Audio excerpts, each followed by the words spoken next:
Hey folks, hope you're all having a great day today. I just completed the design for this table in SketchUp and put an entire design video, SketchUp video, on my second channel. So if you're interested in seeing this project designed, then check out the link in the description below. Now, on the outside it looks like a relatively basic sofa table, just 4 legs, 4 apron rails, and a top.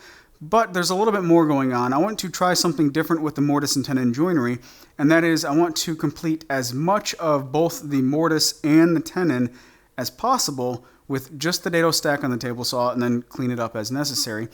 And then also there's going to be some hidden storage involved with this project as well. So if you want to see how it's made, then stick around. I'm going to shut up and listen to some music and just have some fun in my shop. If you want some more detailed explanations to every step along the way, then check out the website article for this video. So let's get started. Alright, so I decided to actually narrate this one instead of just letting the action play like I originally planned. So for this project I'm using 2 species, Ambrosia Maple for all of the base pieces, and African Mahogany for the top and all of the accent trim pieces. After determining the best location for each part on each board, I started my milling process like I always do, and that is at my miter saw station. Rough cross-cutting first allows for smaller, more manageable sized pieces to be taken to the jointer and planer. Next up is typically the jointer, but in this case it was better to do some rough size ripping at the table saw first. The rails were separated, the legs were separated, and the top planks were cut to rough width. Now the offcuts from the mahogany are going to be used for the trim pieces later. Then everything was milled flat on one wide face and one adjacent narrow face at the jointer, followed by planing to thickness at the planer, and when planing the mahogany I heard one board pop real loud, and upon inspection I realized that the board was cracked and peeling apart. Since the defects were most noticeable on bottom, I decided to open the splits slightly more with a putty knife and then let hide glue drip down into the crack. After clamping it overnight and planing it smooth once again, this is what the board looked like. I wasn't too concerned with it as it was on the bottom face. I was more concerned with how the end grain would look as I cut the piece to final length, but in the end it turned out fine. I chose the 2 clearest boards I had on hand for the mahogany top, and in their rough sawn state they looked like a great color match, and after milling the boards to this point they still looked like a great color match.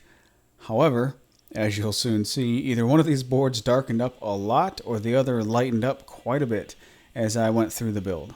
Before gluing the pieces together, I marked opposite faces on each board and jointed both boards with the mark facing out.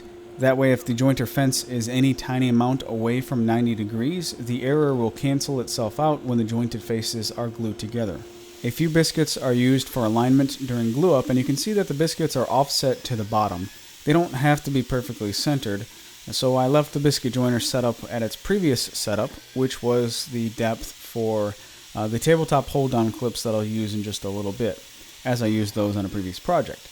Now if you have the depth set off-center like this, make sure that you offset it towards the bottom to prevent the shape of the biscuit from telegraphing through the top. And the top was glued together, which was a pretty easy, uneventful glue up, and that's exactly what you want. With the top and clamps, I finished milling all of the rail material to its final size. Time for the joinery, and in this case I wanted to try something new. My go-to method for cutting tenons is to use a dado stack in the table saw, and I normally make the mortises with a plunge router, but in this case I wanted to try to make as much of the joint as possible with just the dado stack, both the tenons and the mortises. Cutting the tenons is extremely easy. The dado stack height determines the size of the tenon shoulder, and the saw fence location determines the length of the tenon. With the miter gauge set to exactly 90 degrees to the fence, the tenons can be knocked out very easily. Here are the completed tenons, and you can see that the shoulder is very small and only on 3 sides.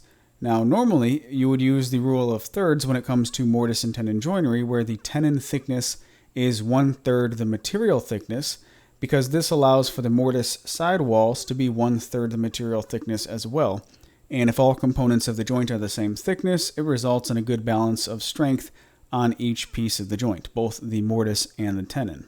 That's the general rule for mortise and tenon joint, where each board of the joint are the same thickness though. In this case, the mortise pieces, which are the legs, they're much thicker than the tenon pieces. Therefore, we will naturally have extra material on the side of the mortises, which will allow for the tenon to be cut much larger. The resulting small tenon shoulder still does its job for joint alignment. Now, as I said, I wanted to cut as much of the joint as possible with the dado stack, so here's my setup. I adjusted the dado stack width so that the resulting cut is perfect for a snug fit on the tenons, and the dado height is established with the tenon board, making sure that the blade is slightly higher than the tenon is long, and a stop block is added behind the dado stack, which will result in a cut that is the same length as the tenon. Then each mortise can be cut. Now, is this really a mortise and tenon joint?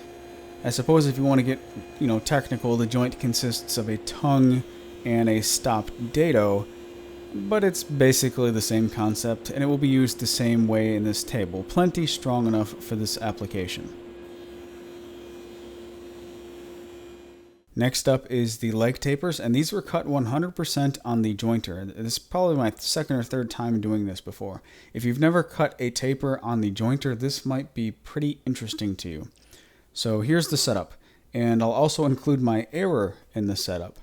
To cut the taper on the jointer, you need the jointer depth set to 1/2 the desired taper depth. I want a 1/2 of an inch taper depth, so I set the jointer depth to 1/4 of an inch. You also need to add a stop block positioned 1/2 the desired taper length away from the beginning of the cut.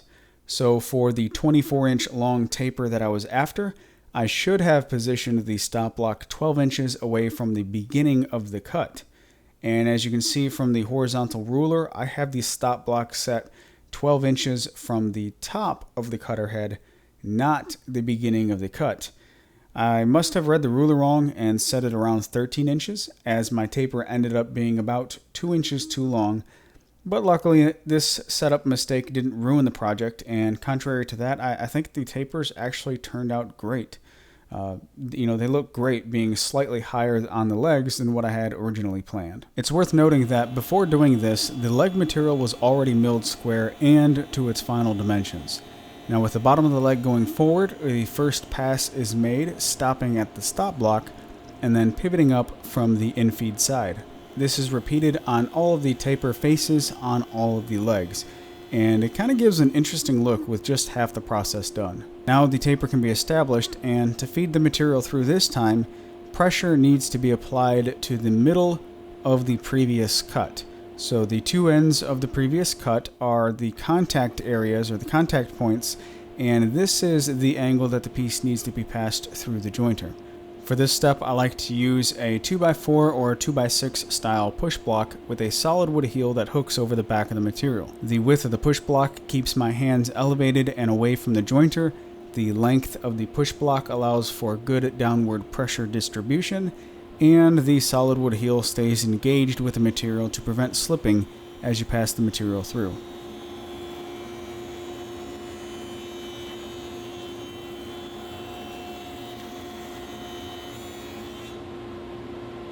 For one cut, I pinned the guard back so you could better see the cut being made. It's pretty interesting to see how this two-cut process makes for a perfect taper.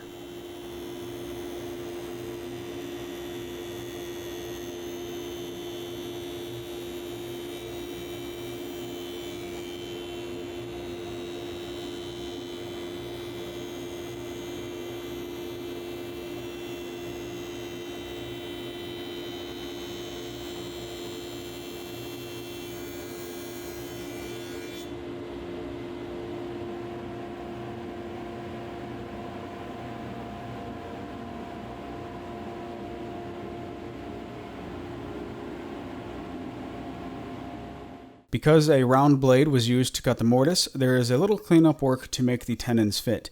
The choice is either to round the tenon to match the radius of the dado cut, which could easily be done with a bandsaw, or to chop the rest of the mortise square. I chose to chop the mortise square and remove the mortise waste with a chisel and a router plane. A little surface prep before assembly, as it is a lot easier to sand pieces before assembly rather than after everything is assembled, and then the bottom of the legs get a tiny chamfer with a hand plane. Now always chamfer the bottom edges of your projects that will touch the ground. This prevents bad tear out from happening due to the edges getting snagged on something. Applying the first coat of finish before assembly is generally beneficial as well because it prevents any glue squeeze out from sticking to exterior surfaces, and it makes it a lot easier to clean up. Now I normally try to plan this step to be completed right before stopping for the day. To make things a little less hectic, I split the assembly into 2 glue ups. First, the side rails were glued to the legs, and after those assemblies were dry, I connected the sides with the front and back rails. To attach solid wood top panels, I always use these tabletop hold-down clips. With a slot or groove cut into the rails, a clip can be inserted into the slot and secured to the bottom of the top panel with a screw. Now this connection allows the clip to slide around as needed while the top panel expands and contracts with seasonal humidity changes, and this piece is actually just a test cut to make sure that I had the tool set to the appropriate height. Then a bunch of slots were cut into the rails with a biscuit joiner, and if you don't have a biscuit joiner, a single groove can be cut with the table saw on the inside of the rails before assembly. I like to use the biscuit joiner because it removes less material. For a little more support in the middle and also to prevent the front and back rails from bowing in and out over time, I added a center rail support. Now this piece was secured with just a couple pocket hole screws on each side. Nothing fancy, this is literally just to hold the front and back rails in place. Next, I added 2 drawer runners, or tray runners, whatever you want to call them, to the inside of the front and back rails. And the table is upside down in this shot, so they were placed flush with the bottom of the rails. These are just glued and clamped into place while I work on the next step, which was cutting the trim pieces to size. The offcuts from the tabletop were perfect for trim, as all I needed were a few 1/4 inch thick strips. These smaller strips ended up bending and bowing quite a bit right off the table saw, and the saw also burned the surface quite a bit. All of that is easily removed by a few passes with a hand plane though, and then the strips were cut a little bit long and trimmed to their final length with a shooting board. The strips are secured to the bottom of the rails with a tiny amount of glue and some brad nails, and I ended up having to shoot quite a few brad nails into the trim as I secured it so that I could bend it straight once again. I also made sure to put the glue bead as close to the inside of the table as possible so that any glue squeeze out that would happen would be on the inside and therefore much easier to clean up.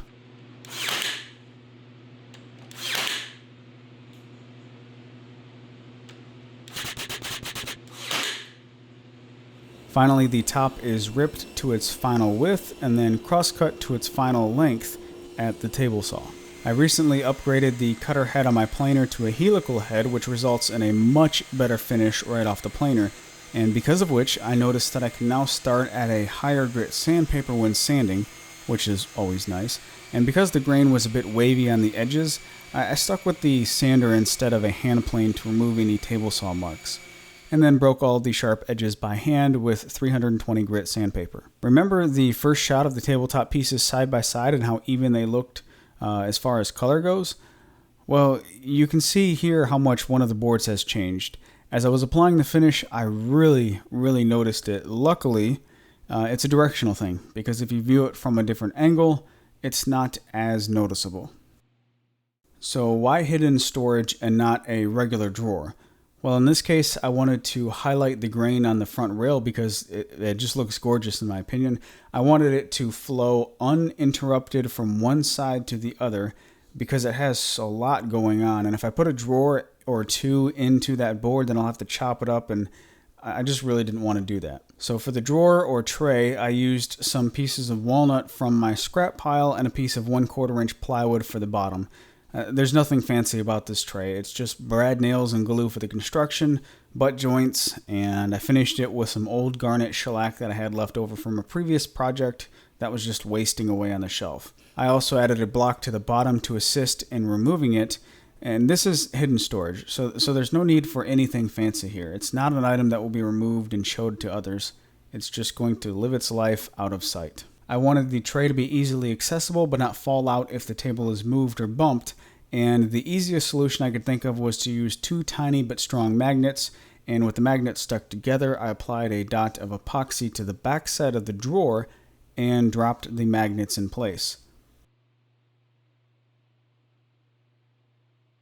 Once that cured, I mixed a little more epoxy and added a dot to the top of the other magnet and then pushed the drawer against the center rail support piece. I let that cure and tested how well the magnet would hold the drawer in place, and from this test it looks like it should be good for at least a mild earthquake. The last step is to secure the top panel to the base with the tabletop hold down clips. Some of you may remember the last sofa table I made, which is this pine table here. And the goal for this project was to move the pine table into our guest room, which now completes the bedroom furniture set that I previously made, and replace it with this table, as this new table matches my living room coffee table that I just made, and it is a little larger to match the space in our living room a little better. And of course, the hidden storage drawer can be used as needed. It's hidden and out of the way, and of course, it's easily removed when needed.